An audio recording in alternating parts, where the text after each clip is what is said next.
서민들의 그런 주거 안정을 책임졌던 전세 제도죠. 이 전세 제도에 대해서 또 이제 이야기가 나오기 시작을 했는데요. 원희룡 국토부 장관 기자간담회에서 전세제도 폐지론을 언급을 하게 됐습니다. 그러면서 전세제도가 그동안에 우리 사회에서 충분히 역할을 한 건 있지만 이제는 지금 이 시기에는 좀 수명이 다한 게 아닌가라는 이야기를 꺼내면서 전세 폐지론의 이야기가 나오기 시작을 했고요. 물론 이제 좋은 기능도 있지만 그걸로 인한 부작용이 너무나 이제 커지다 보니까 실제 전세 폐지론에 대해서 그래, 전세 없어져야 돼. 너무나 이제 피해를 보는 사람들이 많으니까 이제 없어져도 되는 것 같아. 동의를 하는 의견이 있는가 하면 또 한편으로는 전세 폐지를 하는 것보다는 오히려 전세제도를 좀 더 보완을 해서 서민들이 좀 피해를 가지 않도록 이렇게 접근하는 게 낫지 않냐. 나라에서 만든 정책이 아닌데 이걸 없앨 수 있을까? 이런 또 의견이 이렇게 서로 엇갈리면서 의견이 나오고 있는 상황입니다. 그렇다 보니까 실질적으로 전세제도 과연 사라질까? 사라질 수 있을까? 임대 비율이 50% 정도 되고 그 중에서는 또 절반은 월세고 절반은 거의 이제 전세란 말이에요. 그럼 이 전세 수요를 그냥 깡그리 없앨 수 있을까? 이런 또 생각이 드는 거죠. 자, 근데 왜 이런 이야기가 나왔을까라는 것도 한번 저희가 살펴볼 필요가 있는 것 같아요. 왜 이런 얘기가 나왔을까? 많은 분들이 알고 있으시다시피 뉴스에서도 나오는 것처럼 전세 사기, 깡통 전세, 제도상 허점을 노리고 아예 처음부터 조직적으로 사기를 벌이는 목적을 가지고 접근을 해서 사기 행각을 벌이는 일들이 계속해서 나오다 보니까 실질적으로 많은 피해자분들이 나오고 있고 그로 인해서 정말 잘못된 선택을 하시는 분들이 계속해서 연이어 나오고 있습니다. 저거 뭐 어떻게 저분들 상담해드리고 이런 거라도 해야 되는 거 아니에요? 지금 벌써 계속 저게 마음이 계속 다른 사람이 하면은 나도 그러고 싶은 마음이 생기니까. 또 이제 영상 같은 거 보니까 실질적으로 저렇게 이제 안 좋은 선택을 하셨던 분들이 나름 또 이제 그 안에서 같이 또 활동을 하고 이거 전세 이거 어떻게 이제 해결해 나가야 되느냐 활동도 열심히 하셨던 젊은 분들도 있으셨어요. 그러다 보니까 이제 이걸 지켜봤던 주변 분들 또한 너무 이제 안타까움을 이제 느끼고 있는 상황이었고요. 940여 채 구리의 빌라왕 구속영장이 신청되고 이 피해액만 수백억 대. 구리도 있어? 구린도 처음 들었네요. 구리 빌라왕이 있네요. 이게 다가 아닙니다. 그렇다 보니까 이런 빌라왕, 건축왕 이러한 일들이 계속 생겨나면서 그로 인한 피해자들은 계속해서 연달아 나타나고 있는 상황이니 이거 전세 때문 아니야? 전세 때문에 이런 사건들이 나오는 거 아니야? 월세면 이런 일이 나올 리가 없잖아. 그러니까 전세 없애야 된다는 거야. 이런 이야기가 계속해서 나오고 많은 분들이 이 점에 대해서 좀 동의를 하고 있는 상황이었던 거죠. 자, 물론 근데 이 전세제도 폐지에 대해서 좀 회의적인 의견도 있습니다.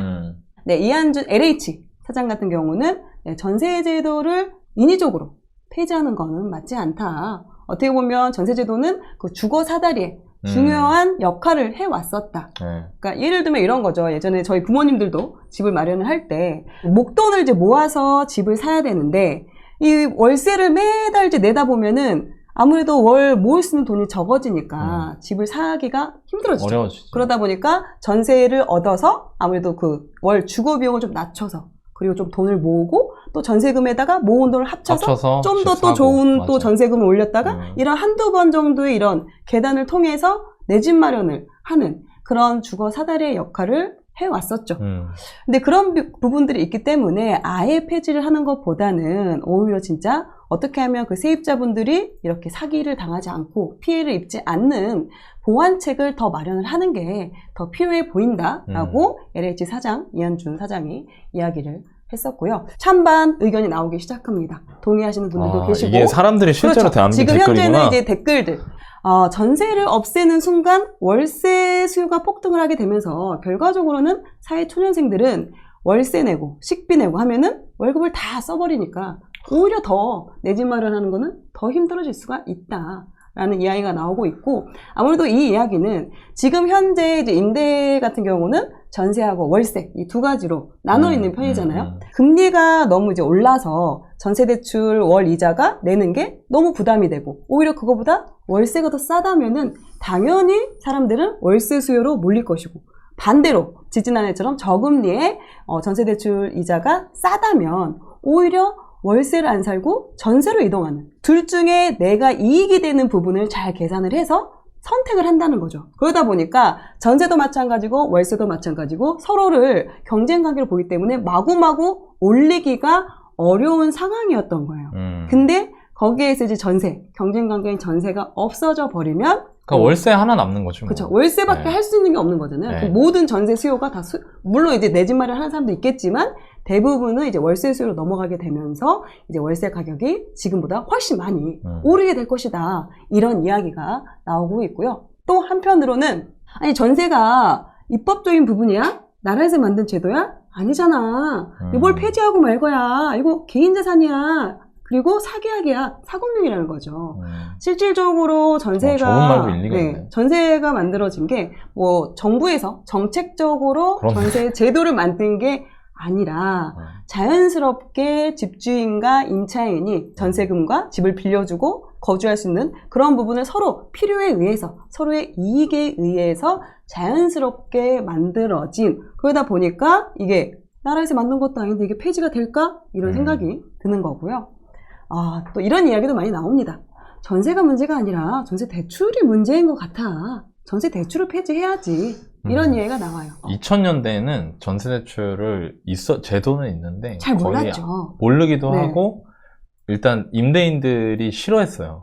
어, 귀찮고 막 뭘 해줘야 되고 뭐 무슨 질권을 설정하네 뭘 하네 막 뭐 채권 양도를 하네 막 이런 게 있으니까 그런 걸 그냥 안 하고 싶어 해서 사실상 안 됐었는데 전세 가격이 올라가게 그러니까 맞아, 전세난이 맞아. 왔던 박근혜 정부에서 금리가 낮아지면서 이게 이제 대중화가 되기 시작했었죠. 맞아요. 그리고 또 그 전 정부에서는 전세가가 너무 많이 오르니까 이거 나라에서 또 정책으로 금리를 저금리로 이제 더 지원을 해주다 보니까 이제 전세 대출은 더 크게 늘어나는 상황이 됐던 그렇죠. 거죠. 내일 당장 전세가 사라지면 어떤 일이 일어날까? 월세밖에 없죠. 그죠? 집을 월세 사거나 살아야죠. 아니면 월세를 살아야 되는데 그거에 대한 장점, 단점 물론 있겠죠. 자, 전세 제도가 사라졌을 때 단점은 무엇이 있을까? 어떻게 좀 바꿔 얘기하면 전세 제도의 장점이라고 또 얘기를 해볼 수가 있어요. 요 표는 뭐냐면요. OECD 국가에서 소득 대비 주거비가 어느 정도를 차지하느냐 요거 이제 나타내는 표인데요. OECD 평균이 소득 대비 주거비가 20.5%. 예를 들어서 한 달 월급이 300만 원이다. 그러면 월세가 한 60만 원 정도 이렇게 진행이 됐던 거고 지금 보니까 주거 비율이 우리나라가 제일 낮네? 와. 소득 대비 주거 비율이 13.7%로 근데 코스타리카 뭐 이런데 우리보다 못 살지 않아요? 코스타리카 저기 중남미에 있어. 아, 그래요? 네. 근데 잘 지금 못 현재 살아 우리나라보다. 그럼에도 우리나라보다 주거비가 지금 더 많이 차지하고 있고 우리가 뭐 흔히 알고 있는 미국 같은 경우는 지금 18.3%. 지금 현재 우리나라도 좀 비싸다라고 이야기를 많이 하는데도 불구하고 소득 대비 주거 비율은 OECD에서 가장 낮은 주거비를 지금 쓰고 있다라고. 이게 OECD에 이런 게 있구나, 통계가. 그러네요. 네. 자, 요걸 보고 이제 실질적으로 이제 샌프란시스코. 네. 샌프란시스코. 네, 시티에 사시는 김오솔희님께서 네. 실질적으로 거기 거주하시는 분인 것 같아요. 여기 멋진 데인데 여기. 아, 그래요? 여행이니까 역시 멋있겠지, 여행 뭐. 유튜버라 다 하는 아니 나 안 가봤어. 안 가봤어. 모르는 데가 없어요. 안 여행 가봤어요, 유튜버. 미치겠네. 네. 네, 이 김호솔이님께서 샌프란시스코 시티로 가면 진짜 월세로 월급이 다 빠져나간다 해도 과언이 아니다. 한국에 7, 8평 되는 그 원룸, 원베이 한 달에 250만 원씩 내고 살고 있다. 싼 데 사면 되지. 지금 네가 비싼 데 사는 거 아니야. 이런 댓글이 나올 줄 알고 어느 날 아침 당신의 차가 개박살 나 있으면 다행인 거고 내 집이 털려 있으면 기분이 조금 나쁜 수준이고 옆집에서는 살인사건이 날 수도 있다. 그만큼 월세가 싼 지역으로 가기에는 치안이나 보안 이런 게 너무나 이제 형편없는 그런 지역이 돼버리는 거죠. 그러다 보니까 아무래도 생활의 안정이나 그런 치안을 위해서 좀 과함에도 불구하고 살 수밖에 없는 그런 상황이 되었던 거죠. 자, 집값이 그렇게 높다는 우리 대한민국. 역설적으로 주거비는 생각보다 OECD 국가 중에서 압도적으로 낮은 비중, 거의 뭐 1위였죠. 제일 낮은 비율을 차지하고 있었습니다. 자, 그럼 전세제도가 없는 나라들이 겪는 주거비의 부담은 어떻게 될까? 지금 우리나라만 지금 거의 유일하게 전세제도가 있다고 하잖아요. 네. 그럼 다른 나라는 내 집 아니면은 월세인 상황인데 그런 나라들은 주거비 부담이 어느 정도 진짜 어느 정도 되나 보겠습니다. 네, 도쿄, 가까운 일본, 월세 전쟁, 맨션의 임대료가 6개월째 상승, 역대 최고다. 네, 싱가포르입니다. 월세가 2배로 껑충. 네, 지난해 집주인으로부터 월세를 2배나 올려달라는 요구를 받았습니다. 아까 좀 전에 우리 싱가포르 사시는 분 계셨거든요. 네네. 윤봉호님. 오. 싱가포르 방 한 칸 52 스퀘어 피트인가 이게? 오. 네, 월세 400입니다. 오. 그리고 지금 알렉스리님께서도 월세는 한국이 싼 편입니다. 또 이런 이야기를 실질적으로 이제 해외에 거주하시는 분들이 이렇게 의견을 내고 있는 상황입니다. 장난 아니다 진짜. 여기 직접 계신 분이 말씀하시니까 저 말이 맞네. 신빙성이 있네요. 네. 네, 뉴욕 주민 소득의 70%가 너무한데? 70%가 월세로 지출하고 있대요. 너무한다. 그러면 100만 원 벌면 70만 원 월세 주는 거야? DSR 70%네. 진짜. 정말? 너무 심한데요? 대박이다. 진짜. 전국 평균은 30%. 물론 이제 지역에 따라서 지역 사람들이 편차가 좋아하는 너무 크지. 미국은 그렇죠. 진짜 워낙에 사람 안 사는 데도 있잖아. 땅덩어리도 넓고 그러니까. 이러다 보니까 그 지역별의 편차가 아주 심한데 근데 그래도 많은 분들이 직장이나 이런 것 때문에 뉴욕에 이제 사시는 분들이 많을 거잖아요. 근데 와 소득의 70%를 월세로 지금 지출을 뉴욕에 하고 있다고 합니다. 2010년 파리에서 투룸 400 이상. 여기 지금 수많은 이 해외 그러네요. 통신원들이 숨어있다가 뛰어나오기 시작한다. 정말 우리 진짜 세계적인 그런 너무 방송이네요. 고맙습니다, 여러분. 고마워요. 이런 얘기 좀 해주세요. 매별님은 뉴욕의 방 3개 위치 좋은 곳은 낡아도 월 850이래요. 월 850? 지금 월 400이 제일 싸대요, 싱가포르. 독일도 월세 400만 원입니다. 네, 독일도 월세 400. 네, 신도림은 45요. 야, 갑자기 행복해진다. 네네, 요뇨님, 감사합니다. 네네. 신도림 특파원 요뇨님. 네, 45. 뒤에 브라질은 뒤에 0점 뺀 거 아니죠? 월세 200이고. 싱가포르 중심가도 30평. 월세가 2배 올랐대요. 100% 올랐대. 와. 제가 얼마 전에 그 강남 서초 쪽을 좀 봤는데, 임장을 하면서 봤는데, 지금 입주하는 가장 좋은 아파트, 그러니까 우리나라에서 제일 비싼 아파트, 제일 좋은 아파트가 원베일리거든요. 반포 원베일리. 아크로 리버 옆에. 좋아. 반포 원베일리 월세가 보증금 5억에 월세 한 320? 방 3개, 화장실 2개, 84제곱미터. 우리나라에서 제일 좋은 곳에 있는 제일 새 아파트. 그것도 비싸다고 생각했는데 지금 이제 다른 나라 이야기 듣다 보니까 보증금 5억에. 근데 여기는 보증금이 만약에 예를 들어서 5억이 아니라 보증금이 1억이다. 그러면 1억에 한 480 정도 할 것 같아요. 거기 월세는. 지금 네 맨하튼 월세 보증금은 보통 2달치를 받는다고 또 이렇게 이야기를 해주시네요. 와 지금 아까 어떤 분께서 지금 싱가포르에 살고 있는데 지금 10월 달에 만기여가지고 지금 떨고 있다고. 그리고 많은 주변에 이제 그 한국 분들이 월세 때문에 다시 한국으로 가려고 한다고 실질적으로 그런 이야기를 한국의 젊은 캐나다도 500이네. 네. 최선아님? 선아님? 아니, 근데 도대체 다른 나라 근데 다른 나라 사람도 어떻게 사는 거예요? 그러니까 여기 써 있어요. 네, 다른 분들이, 저축을 할 수가 없대요. 월세 내고 사느라서 돈 모으기가 너무 힘들다. 네. 우리나라에서만 봤을 때는 그걸 잘 몰랐는데, 이렇게 지금 실제로 전세제도가 없는 나라들의 그 주거비 부담이 상상 초월이네요. 터키도 150, 300이래요. 야, 우린, 갑자기, 존세 감사하네, 존세. 존세 감사하네요. 자, 그러면 아무래도 실질적으로 지금 외국 같은 상황을 봤을 때 우리나라도 전세가 없어지면은 월세가 오르는 거는 좀 당연한 수순이 될 것 같은 생각이 들어요. 그러네요. 자, 근데 어찌됐든 전세제도. 그럼 앞으로 어떻게 개선해 나가는 게 좋을까? 이게 이제 폐지가 돼서 우리 이제 시민들이 더 이제 살기 좋고 더 부담감이 없어야 되는데 그거로 인한 또 이제 후폭풍이 물론 좋은 것도 있겠지만 후폭풍이 있다라는 게 좀 겁이 나는 상황인데 자 그러면 실질적으로 우리가 또 전세 폐지보다 그럼 더 중요한 거는 뭘까라고 봤더니 사람들이 막 난리지 그러니까 이제 원희룡 국토부 장관님이 전세 안 없애 걱정하지 마. 근데 이제 갭 투자는 좀 손봐야 될 것 같아. 전세 대출을 무제한으로 끼고 이제 하는 그런 부분은 좀 손봐야 될 것 같아. 라면서 이런 이야기로 완화를 시켰죠. 이제 전세 폐지 되게 강경하게 나오셨다가 아무래도 이제 여론이 너무 안 좋으니까. 많이 이제 안 좋다 보니까 그걸로 인해서 또 바로 또 발빠르게 움직이셨습니다. 전세 안 없애. 하지만 갭투자 우리가 손볼 거야. 이런 이야기를 했었고, 여러분들은 그럼 전세제도가 어떻게 변화하기를 바라는지, 자, 우리가 또 댓글에 남겨주시면 또 여러분의 목소리를 또 듣고 싶은 부분이 있고요. 제가 또 이제 너나님도 여기서도 한번 물어봐줘야죠. 너나님 전세 제도가 없어질까요? 저는 되게 오늘 좋았던 게 여기 계신 해외에서 거주하고 계시는 많은 분들이 얘기를 해주셔서 더 체감이 됐었고요. 오히려 호텔 값이 싸다는 느낌이 들 정도로, 네, 진짜 와 어떻게 장난이 아니구나.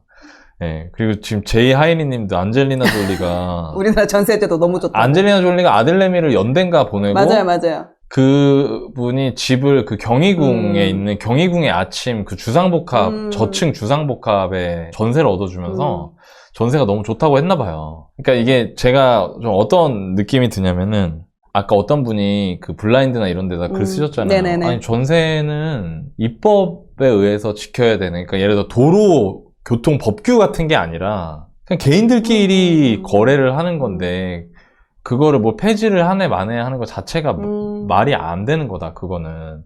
근데 일단 그런 어떤 막 그런 법리적, 뭐 논리적 해석을 떠나서 저는 이렇게 생각해요. 전세를 원하는 사람이 있고요. 그러니까 전세로 거주하는 걸 원하는 사람이 있고, 전세로 임대하기를 원하는 사람이 있다. 그렇죠. 그럼 되지 않을까요? 없어질 수가 없지 않을까요? 수요가 있으니까. 수요가 있고, 계속해서 그에 따른 나오니까. 공급이 있고, 단, 이거는 사회선을 해치는 게 아니잖아요. 그러니까 중요한 거는 뭐냐면은, 범죄가 될 수 있는 수준이냐가 저는 중요하다 생각하고, 여러분들하고 같이 얘기하면서도 이제 우리가 전세의 명과 암을 다 살펴봤다 생각해요. 그렇죠. 그러니까 항상 무슨 문제가 생기면 우리나라 사람들, 뭐 모든 사람들이 마찬가지겠죠? 어두운 부분에 대해서 포커스를 먼저 하거든요. 근데 가만히 보면 어떤 제도가 사회에 존재한다는 거는, 어떤 관행이나 관습이 존재한다는 거는 그게 있어야 되는 어떤 이유가 있었기 때문이고, 저는 그게 그거의 장점이라고 생각해요. 그 정리하면 우리가 아까 한 게 전세의 긍정적 효과, 명은 전세를 통해서 우리나라의 거주비를 상당히 억제하고 있다는 거, 임대료를 억제하고 있다는 게 장점인 거고요. 동시에 우리 경험적으로 전세를 목돈 삼아서 돈을 월세로 빠져나가는 돈을 잠그고 그 돈을 모아서 목돈을 만들어서 다시 그 전세금에 돈을 얹어서 집을 사는 일정 부분 대출을 받고, 이렇게 하면서 내 집 마련의 꿈을 이어온 게 사실상 우리 부모님 세대들, 그렇죠. 그리고 뭐 맞아요. 저희 비슷한 네네. 세대들도 지금 그렇게 해오고 있는 분들이 많고, 이런 긍정적 효과들이 있는 반면에 전세 사기 같은 거는 정말로 안 좋은 부분이죠. 그렇죠. 그런데 안 좋은 일들이 일어나니까 전세를 없애야 된다라는 거는 마치 교통사고 날 수 있으니까 차를 타면 안 된다고 말하는 거랑 비슷하지 않을까? 라는 생각이 들어요. 그래, 그거보다는 교통사고율을 낮추기 위해서도 막 이런 신기술 같은 거 막 만들잖아. 그렇죠. 막 어댑티브 크루즈 컨트롤 이런 거 막 만들잖아요. 그것처럼 전세 제도를 악용해서 전세 사기가 일어나는 거를 방지할 수 있는 제도적 보완책이 필요한 거라고 생각해요. 그래서 저는 이거를 좀 말씀드리고 싶은데, 오늘 전세 사기 특별법이 통과가 네, 됐다고 오늘 하더라고요. 통과가 됐습니다. 이 문제를 해결하기 위한 특별법이 제정되는 거를 넘어서서 이런 문제가 생기지 않을 수 있게 제도적인 허점을 보완하는 게 저는 너무 중요하다고 그렇죠, 생각하고요. 그렇죠. 되게 재밌는 게 하나 있어요. 여기에 이제 제가 한 가지 제 투자자로서의 경험을 더하면, 아파트에 전세 사기가 왜 없을까? 저 안 그래도 좀 물어보려고 그랬어요. 지금 안 그래도 기사에서 계속 뭐 빌라왕, 건축왕, 오피스텔까지도 얘기가 나오는데, 실질적으로 아파트에 대해서는 뭐 아파트 왕은 아직 지금 나온 게 없어요. 왜 이렇게 빌라나 이런 거에서는 사기나 이런 게 많이 나오고 아파트는 별로 보이지 않는데 이유가 있나요? 그러니까 이 차이를 알면 그런 문제를 어느 정도 억제할 수 있다는 거예요. 저는 그걸 아이디어 말씀을 드리고 싶은 거고. 아파트는 거래가 투명해요. 아파트가 거래가 투명한 이유는 아파트를 중개하는 공인중개사들의 도덕성이 높거나 아파트를 임대하는 임대인들의 도덕성이 높아서가 아니에요. 그럴 수밖에 없는 구조를 갖고 있기 때문이에요. 실거래 내역을 명확하게 확인할 수 있고, 가치를 매기는 어떤 통념들이 정해져 있고, 그런 것들을 바탕으로 이게 지금 사기인지 아닌지를 분간할 수가 있어요. 근데 빌라, 오피스텔은 그게 안 되는 거예요.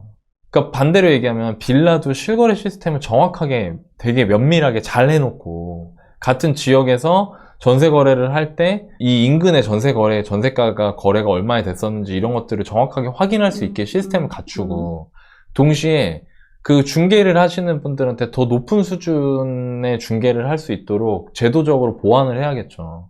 이걸 지키지 않으면 범죄가 된다. 뭐 어떤 그런 가이드라인을 만드는 거지.